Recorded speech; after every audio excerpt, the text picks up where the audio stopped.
age, I thought, this is amazing. I've arrived. I'm here. I'm here, I'm finally here. The girl you've all been waiting for. Yes, I'm here, I'm finally here. Your life just got better. As Gord said, I grew up in this city. In fact, I grew up in Forest Heights, and my parents still live in that house that I grew up in as a child. It was a fantastic journey and upbringing. They brought me so much love. They celebrated me, and they said I could do anything I wanted, anything I put my mind to. So I was determined to figure out what that was. So as I went to high school and then eventually university, my passion for rescuing creatures turned to people. I started to watch people in my classes, people that looked a little sad. I started to watch people that got left out at parties, and everybody loved me, and I was so popular. I was like, I don't understand, but why aren't these people popular? So I just invite them all. They'd all, come on, come to my party, come to my house. I want to do stuff with you. You're a cool person. I like hanging out with you. And as I got married and grew older, I started to see that there were a lot of people out there in life that were just completely missed. Whole groups of people. I was reminded back when I was 7, and I had that wagon, and I was walking, and I was with Julie and all the jars, and my next door neighbor came out. I would change the name, but Mrs. Drewer is just like the coolest name. She still is the neighbor of my parents, so do not tell her. But she came up to me and she said, "Do you think you can feed and rescue every person on this planet?" And I thought, what a great idea! It never occurred to me. And I brought that into my marriage and into university, and I thought, what if just as all the people that I came in contact with, I could touch their life somehow. But it didn't seem to be enough. As I had my own professional career, I saw so many people come into care, come into children's aid, come into different situations that were so severely abused. I thought, what could be crazier than adopting an entire family when you already have 6 children? And so I thought, I'm going to do this. I prepared for 2 years. I bought a house 4 times the size of my current home. I made all the plans and purposes. I prepared because I was so committed to this vision. It actually became me. Eventually, these children actually came into existence. I had prayed for them, I had believed for them, I had spoken over them, I had visualized them. Everything you can imagine. I bought beds, I got things ready, I got linens, and those of you who know me know this. Got everything ready and no one showed up. And then one day I got the call. "Sheila, we have a family of 5 for you. There's 4 boys and the youngest is a girl." I got shivers. I was so excited. I was starting to feel like Isaac with all these promises of having children and being the father of many nations. And I got this big house and all these rooms filled and only 6 kids. I know you're laughing because that's a lot of kids. But now I was about to have 11. But no amount of preparation could ever have prepared me. These kids had such monumental problems, overwhelming. I didn't know where to start. I had done research, I'm well educated, and I was so out of my comfort zone. My parents were so encouraging. The day that they came, they said, "You know what? Now we have 11 grandkids." They didn't even bat an eye. They said, "Yeah, we're gonna love them too." I thought, okay, I can do this. I'm called to this. I know I can do this. But the problems were staggering. And at the same time, my husband developed severe mental illness and would not get help for it.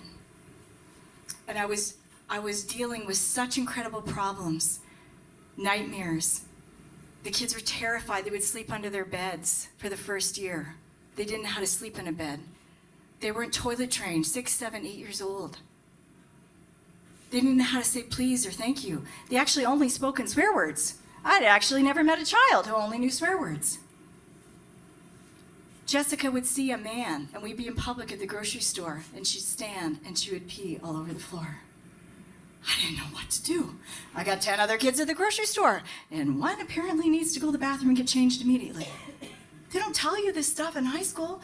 There's no training really out there. They have these programs that they say you're getting prepared for, but nothing can prepare you for any of these things. The stress was insane. My days were incredible. I was running a business. I had 11 children. I had to end up homeschooling everybody because these kids got kicked out of every single school in the Waterloo District School Board. They were this big and threatening with pencils to kill people. What do you do with that? And everything just sped up and sped up and sped up. And my husband got worse and worse and worse and wouldn't get help. And I just thought, I just know how to rescue. I'm just going to fix everybody. And we're going to be all right. And that worked for 7 years. Well, I wouldn't say worked. I did it for 7 years. And reached a point of absolute burnout. I had no reserve. All the rest of you, I know you're being kind to me to think after the first week you would have felt that way. Thank you. I appreciate you being honest. 7 years, I couldn't do it anymore. And for me, it was when my counselor said to me, Sheila, are you ready to let this all go? I thought, I don't know. I don't know if I can let this go. This has become my identity. This has become who I am. I'm a super mom. I take care of everybody. I fix everything. I cook gourmet meals.